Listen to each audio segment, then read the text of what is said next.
This woman, who I have now a fondness for, is criminally insane. And what's amazing about this show and what makes it actually fun and interesting. Meghan Markle's downfall is happening right before our eyes. Dan Wooten, Tim Dillon, and Angela Levin have completely torn apart the illusion, exposing Meghan's toxic behavior, her ghosting past, and the Hollywood rejection she's now facing. Is the depths of her insanity reveal themselves throughout the program. Every person that she has on the show is someone that she hates. She doesn't have friends. Meghan Markle doesn't have friends, and this is kind of why I respect her. Friends are not part of her overall goal. She has connections. She has people whose necks she can step on to get to the next level. She does not have friends. She does not care about other human beings. She only wants power. And the only way that she feels that she can get it is by leveraging her relationships with certain people. That's not friendships. And you see in the show that there are no friends. She wouldn't know what a friend was. Everyone is fearful of her. Everyone is cagey around her. She doesn't know what's going to happen. And what's interesting about her is the thing that launched her, which was this like crazy era of like identity politics run rampant. She actually brilliantly destroys in her show. Because if you came up with the picture of an annoying, insufferable white woman, it would be Meghan Markle. Oh, Angela, this guy's brilliant. There's much more to come on this, but it's important we analyze, I think, as we go on.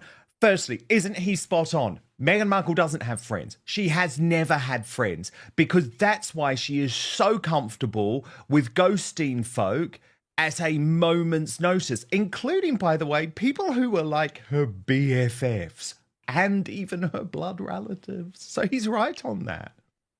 Yes, I mean, it's a brilliant way of talking, because you say the most dreadful things that perhaps could get you taken off to prison. But at the same time, you say, oh, but I love her. She's terrific. She's wonderful. So it's a big mess, and you can't actually work out what was going on. And if he was arrested, which sometimes these people suggest that they will get one or two of their Meghan friends and do something nasty. It's very hard because you don't know which way to go. Meghan does the same thing, of course. She says one thing is lovely and then actually does another thing that's very hurtful. And I think you have to be very quick-minded to do that. And he's got it absolutely on. So he's bashing her as much as he can. In the meanwhile, says it's terrific how she does that. And I think, he's in safety land. And Angela, remember Jessica Mulrooney? This was her... Yeah, she was dropped. Yeah, but this wasn't just any friend. This was her best friend. This was her BFF. This was the woman who was by her side at the wedding, right? Whose children were part of the wedding party, part of the bridal party, but it didn't matter. It didn't matter because Tim Dillon is completely right. Meghan Markle doesn't have friends. She just has people who she uses on her climb up the corporate ladder. We know that. Now, we know that from, sorry. Yeah, no, absolutely. Yeah. But what was... from her second husband, who she'd adored, and Trevor she was so pleased that he helped her get first husband, lots of work. Yeah, first husband. And sent back her engagement and wedding ring in an envelope. That's it. That's what she said. I'm not coming back. That was it. From Netflix failures to brutal call-outs by comedians and journalists alike, this is the most savage takedown yet. Buckle up because we're diving into all the drama, and trust me, you don't want to miss this. Tim Dillon said it best. Meghan Markle doesn't have friends, she has stepping stones. Jessica Mulroney? Dropped. Her former Suits co-stars? Ignored. Even her own family? Very interesting you mentioned Trevor Eggleston, though. He has actually come out best from this, actually, because he now has a really healthy relationship. Got 2 babies now, exactly. I think, in a happy relationship. But then Tim Dillon, you saw at the end of that clip, he moves on to the whole issue of identity politics. And that was how Meghan initially found fame in the US, by able to jump onto that woke movement and use Oprah Winfrey to try and make these claims about the royal family being racist. But here, Tim Dillon makes the point that she unwittingly proved none of it was about race. Angela, watch. Meghan Markle, in her own show, proves that it is not about race. It is about the demon that lives inside of all of us and letting that demon out. But can we see that speech she gives that you just played there? Can we see that? If you haven't watched this show, it's impossible to describe not only how entertaining it is, but again, for all the wrong reasons. She's a very, very sick person. Angela, your thoughts? Well, I think he's spot on. That's right. I think he's absolutely got it, and he understands it totally. I think we all have a bit of a devil inside us, but we learn to control it, and we don't want it to overtake us. But I think Meghan can't get over that, and she uses that to help her climb up the ladder of success.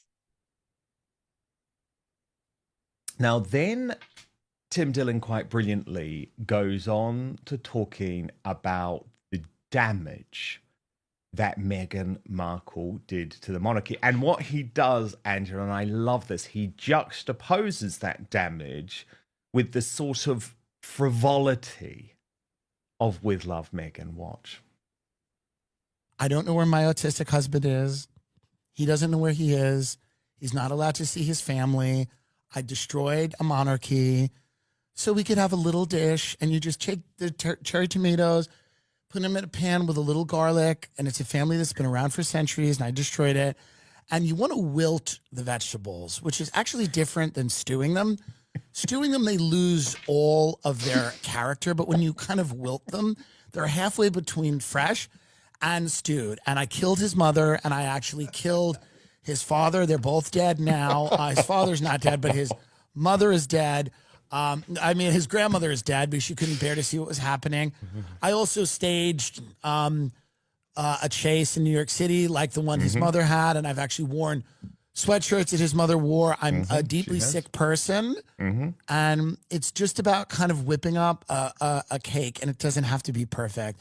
We're just using local honey, and we fold that honey into the frosting, and the kids love it. Little Archie loves it, and Lilibet. And they're going to say to me, "What'd you do to Daddy's family?" And I said, "I killed them. I killed them all. And I brought you all back to Santa Barbara."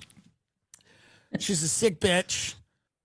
No, obviously that is his style of comedy, Angela, but Cut off. Tim Dillon calls her criminally insane, but the truth is undeniable. Hollywood is catching on. Meghan's Netflix show With Love, Meghan, was a flop. Comedians like Whitney Cummings and Christina P. mock her. Her Spotify deal? Cancelled. Meghan and Harry were slammed for being lazy. Even Netflix is pulling back. When your own industry mocks you, it's game over. it is true, isn't it, that we can't watch With Love, Meghan and sort of look at all this beauty and think that this is a wonderful woman and just forget about the appalling damage that she did, including trying to destroy the final years, months, weeks, and even days on earth for the late Queen Elizabeth II and her husband, Prince Philip. I think that's the most painful thing, because she was very ill. She was in terrible pain. And what she wanted was that her lovely Harry would be calmed down and he would feel happy again. But to nag her and to be spiteful to her and shout at her and say she's not doing enough for them is very, very cruel. It's actually somebody who knows they can win the battle very easily on someone who is very ill and has better manners.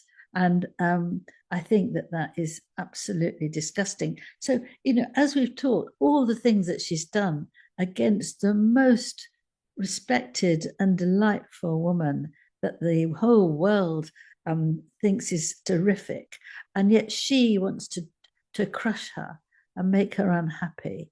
And you can't believe that anybody is that cruel, but she is, and something, she can't actually be nice for very long. She can do it as if she's acting, but she can't really do it for very nice, emitting from herself. The thing is, Angela, as Tim Dillon pointed out, we're not stupid. We haven't forgotten. Then what is most extraordinary, though, Angela, because remember, I just have to remind everyone, Tim Dillon is a fellow star of Netflix, right?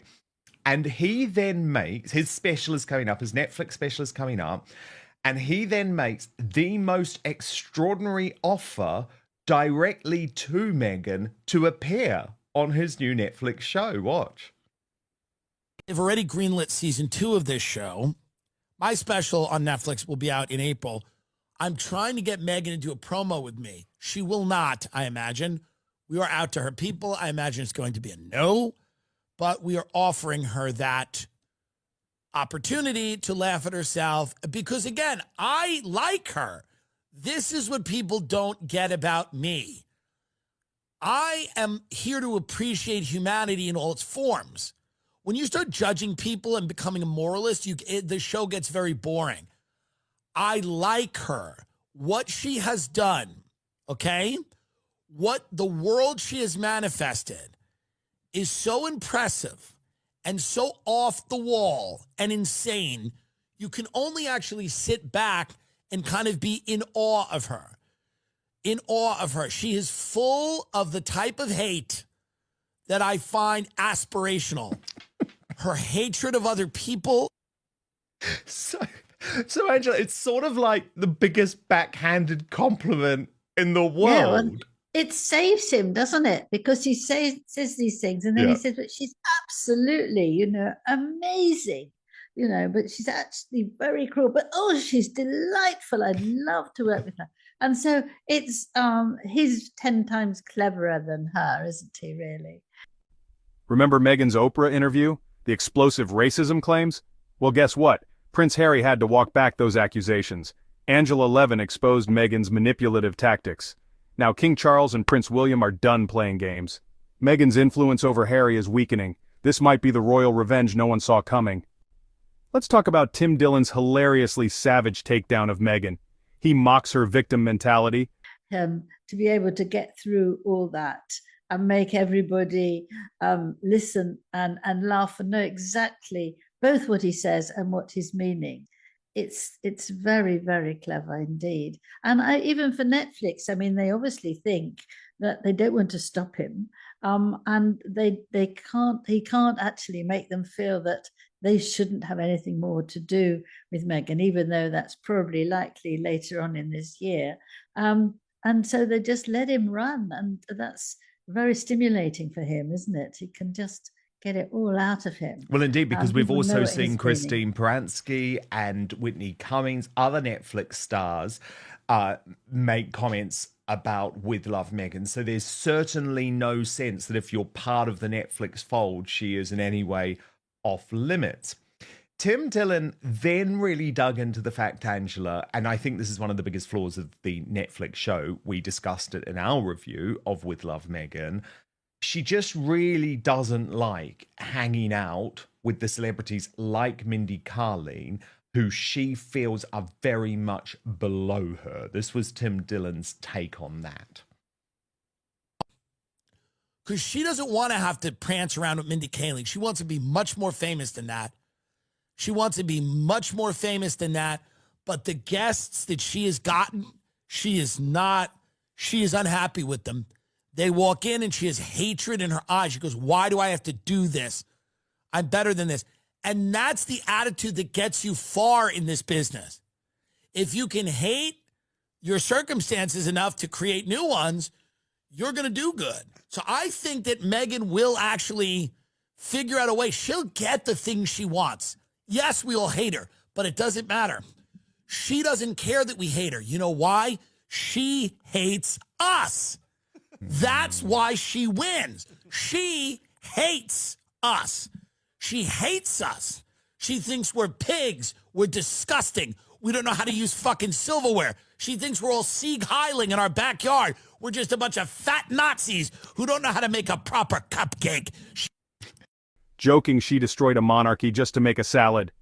And the internet loved it. Tim even invited Meghan to his Netflix special. Will she accept? Of course not. Meghan can't handle being mocked. Even Hollywood comedians are done protecting her. That says everything. Loving this deep dive? Hit subscribe so you never miss an update. So where does Meghan Markle go from here? Hollywood is turning its back. The royal family has moved on. Even Netflix isn't protecting her anymore. Her brand is built on controversy, but now, people see through it, and without public sympathy there's no comeback.